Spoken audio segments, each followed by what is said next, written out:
Tonight I'm making breaded chicken with some homemade sourdough crumbs, and I'm going to show you how I make it. This is one of my favorite ways to use extra sourdough that's getting hard. I always store my sourdough in a linen cloth bag that I'll link below. Out of all the different ways that I have tried storing sourdough with just like, a kitchen towel on top or in a bag, I have found that there is some magical science that I don't understand about storing your sourdough in just a linen bag.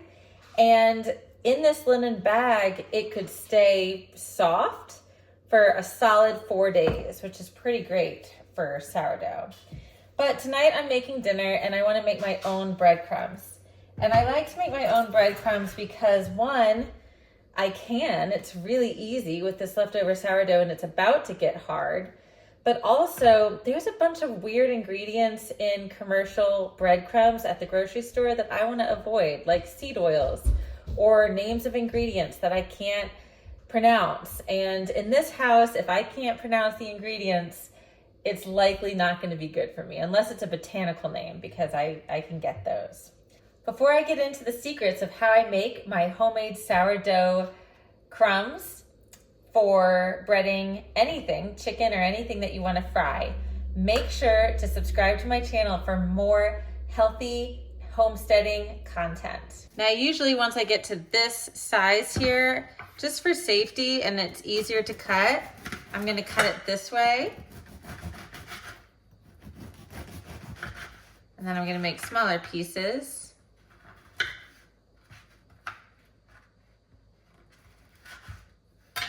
Into about this size.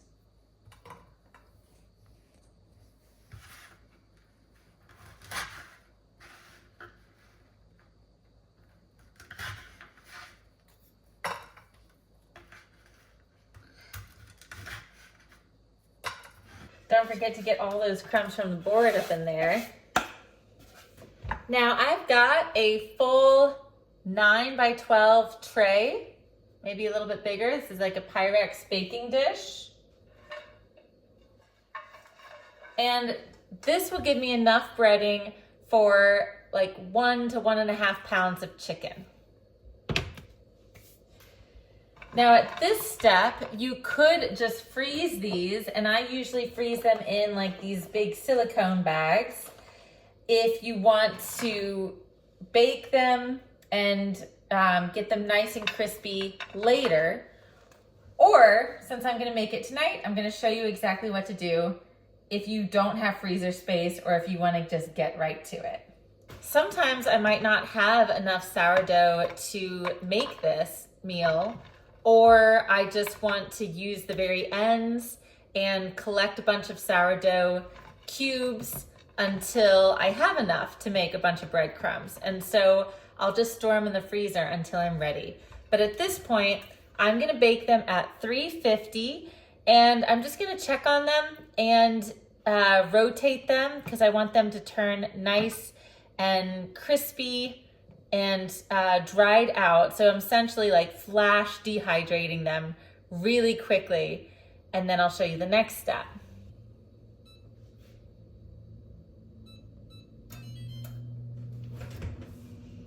All right, let's check on things. Oh, they're starting to get kind of definitely crispy. So you want to use some tongs and shuffle them around so that you're gonna get crispy on all sides, and so they don't stick to the bottom of the pan. All right, check out the color on these. They're a perfect golden brown. I'm gonna let them cool off a little bit because I'm not in a rush before I grind them up. But I have put them in the blender hot like this before, and it's fine. It is time to grind up these cubes into a fine breadcrumb. I use this Vitamix because this machine is a beast and it will turn anything into a fine powder if you want it. If you don't have a heavy duty blender like this Vitamix, which I'll link below. You could also just use a food processor.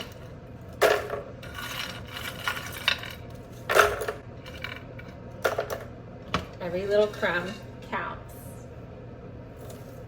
I lost the little top to my cap, so I have to use a mason jar, a little small mason jar, so it doesn't fly everywhere. And I'm just not the kind of person to immediately go and buy new things because this works perfectly fine.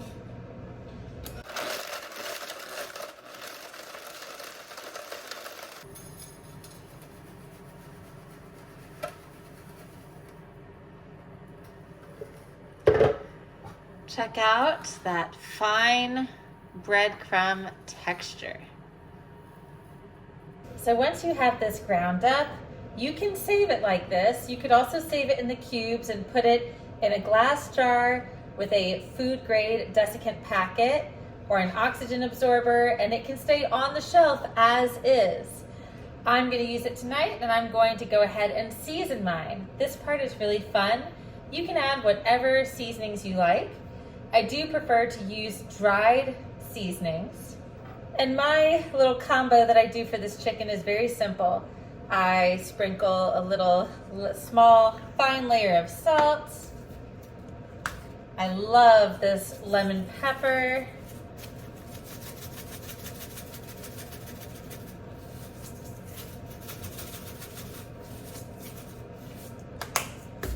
And then I'm also a big fan of turmeric. It's anti-inflammatory and adds just a really pretty color to the chicken when I cook it. I just mix it in with my hands like this, and it is ready for dinner. Now, the way that I will continue making this chicken is to make my batter. I'll use 2 eggs, and I'll throw some sourdough starter, and I'll whip that up. I'll coat the chicken, and then I will coat it in these breadcrumbs. And then if you really want to up your game in frying your chicken, you can use olive oil, but one of the healthiest fats you could use is tallow. And I don't have any of that on me tonight, so I'll probably use olive oil. But any sort of just traditional animal fat is going to give you a very nutritious and healthy mood. A healthy meal that's going to create a healthy mood. This is Pregnancy Brain. If you enjoyed this video, please make sure to like it and subscribe to my channel for more content about health and recipes and homemaking and homesteading.